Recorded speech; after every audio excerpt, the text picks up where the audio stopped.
Welcome back to Learn Economia. Having discussed the theory of growth or theory of development put forward by Adam Smith, now in this video we will be discussing the Ricardian theory of growth.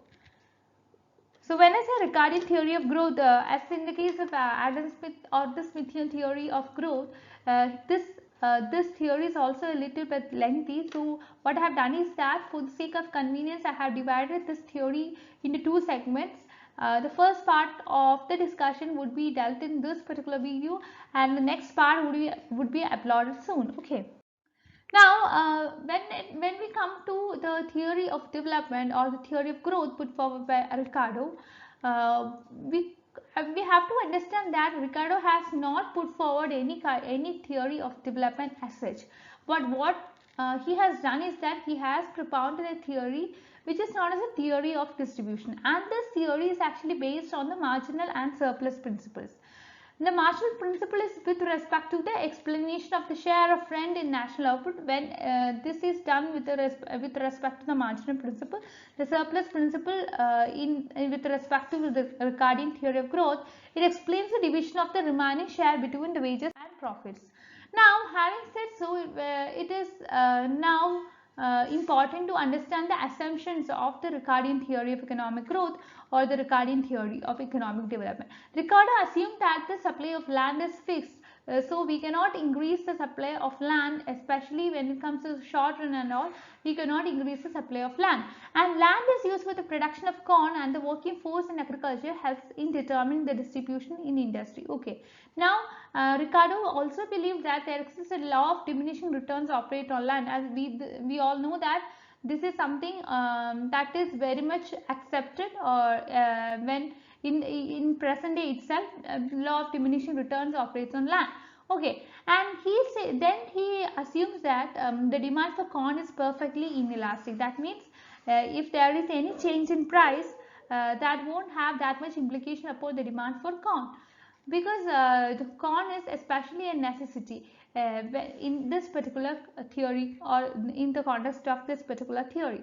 Now, and then he believed that, or then he assumed that labor and capital are variable inputs. We can vary both labor and as well as capital, and capital consists of circulating capital as well. Okay, and there exists capital homogeneity, that is capital which we use in different sectors of the economy, or which we use in the economy. So even though we have different units of capital, all these capital are homogeneous. Okay. Now, then he assumes that all workers are paid only subsistence wages. When I say subsistence wages, this is a wage which is just enough to satisfy the subsistence needs of the laborers.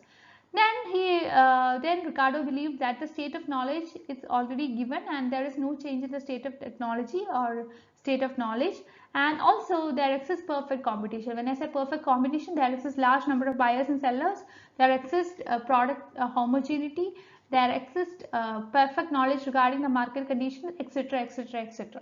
Now, after that, he assumed that the demand for labor depends upon the accumulation of capital, and demand and supply price are independent of the marginal productivity of labor. Finally, he assumes that the supply price of labor is given and constant, and capital accumulation results from profit. Going to the theory of growth put forward by Ricardo, he actually considers agriculture as the most important sector of an economy, and as per him, the difficulty of providing food to the expanding population is the main problem which is faced by any economy. So as a result, as per Ricardo, there are three major groups in the economy, and these three groups are landlords, capitalists, and laborers.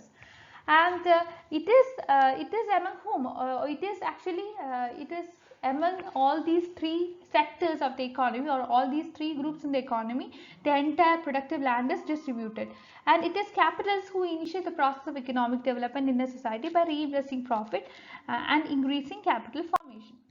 Now, the total national output is actually distributed among the three groups which we have already discussed in the form of rent, profit, and wages, and the share of each group can be actually determined by looking at the following points. First point is that land per unit of labor is actually the difference between the average and marginal product, or total rent equals the difference between the average product and marginal product, which is multiplied by the quantity of labor and capital on land. Then secondly, we could see that the wage rate, this is something that is determined by the wage fund, which is divided by the number of workers employed at subsistence wage rate. Thus, output of total corn produced and sold, rent has a first right, and the residual is actually distributed among wages and profit, while the interest is included in profit. Okay, so we have covered all the factor payment. Now coming to the production function, it could be seen that as in the case of Adam Smith, here also we have a production function. In the case of Ricardo, we could see that the production function assumes the existence of all the three factors, that is land, labor and capital, and it is subject to the restriction of diminishing marginal productivity due to the perfect inelasticity of land and its variable quality. Now, Ricardo actually regarded economic development as a process of these factors of production, and the marginal productivity, land, labor and capital declines with the increase in cultivation. As per Ricardo, in agriculture, the rate of innovation introduced would be insufficient to affect the tendency of diminishing returns to set in at either intensive or extensive margin of cultivation. Thus, the introduction of improvements in the agriculture techniques might check progress of diminishing returns. It could have temporary effect on the cost of agricultural production. For overall growth of the economy, it is necessary to examine as to which of these patterns prevail with respect to the output of industry and agriculture together. Okay. Now, if you look at the Smithian concept of economic growth or economic development, here what happens is that the economy grows at an accelerated rate, but in the case of Ricardian theory of economic growth, economy develops at a progressively slower pace. Now coming to the production function of Ricardo, as in the case of Adam Smith, here also we have a production function which is similar to what we have in the case of Adam Smith. Here y is a function of k, n and l, where k is the capital, l is the labor, and l is the land and n is the labor. As in coming to capital accumulation concept, as in the case of Smithian theory of economic growth, here also we have capital accumulation, or we have to understand the role of capital accumulation. Ricardo also actually emphasized the rate of capital accumulation as capital acts as an engine of growth. And capital accumulation, as per him, it depends upon two factors. First one is the capacity to save, and second one is the willingness to save. So the capacity to save is actually, as per Ricardo, this is very much more important than the willingness to save in capital accumulation, and this depends on the net income of a society, which is a surplus out of the total output after meeting all the costs of workers' subsistence. The larger the surplus, the larger will be the capacity to save, and vice versa. And landlords, capitalists, etc. invest through this surplus, and the size of the surplus depends upon the rate of profit. Coming to the rate of profit or the profit rate, the rate of profit is actually the ratio to capital employed. But since capital consists of working capital, it is equal to wage bill as well. So long as all the profit is positive, the process of capital accumulation will continue and the economy will progress. The labor force will grow proportionately and the total wage fund will increase. The profit depends actually on wages, wage on price of the corn, and price of the corn on the fertility of marginal land. Hence, we could say that profits and wages are inversely proportional to each other. When there exists an improvement in agriculture, the productivity power of land increases and there is fall in price of corn, and as a result subsistence wage also falls, but profit would increase and there is more capital accumulation. This will increase the demand for labor and wage will increase, because when demand for labor increases, wage increases, and which this in turn will increase the population in the economy, and also as a result of increasing the population, what happens is that the demand for corn would also increase. With the demand for corn increasing, the price of corn would also increase. Since wage rise, profit will decline and there will be less capital accumulation. The process of growth will continue till the profit falls to zero, or the whole total product less rent is used for the maintenance of labor at subsistence level of wages. At this stage, what happens is that capital accumulation would stop and the progress of economy will reach a stationary state.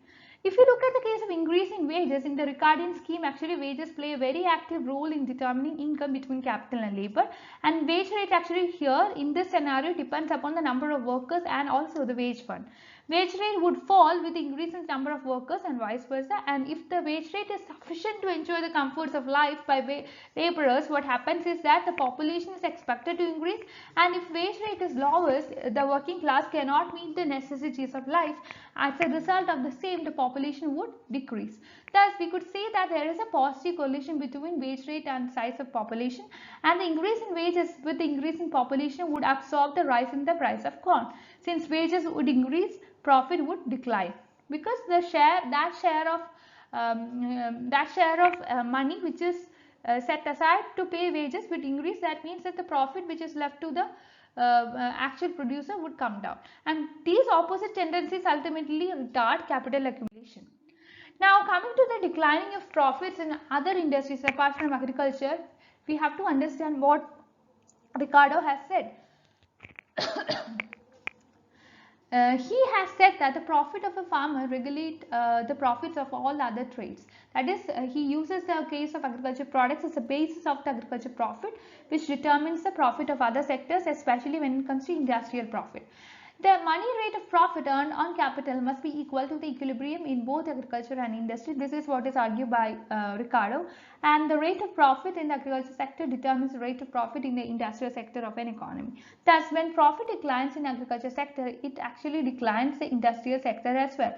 And the industry would have risen the wages of laborers with increase in price of corn, and this in turn would reduce as a profit.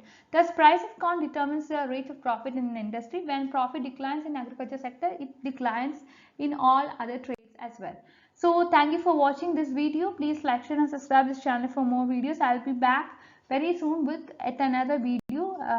Most possibly the next video would be the second part of Ricardian theory of growth. Okay, thank you for watching. Like, share and subscribe this channel please for more.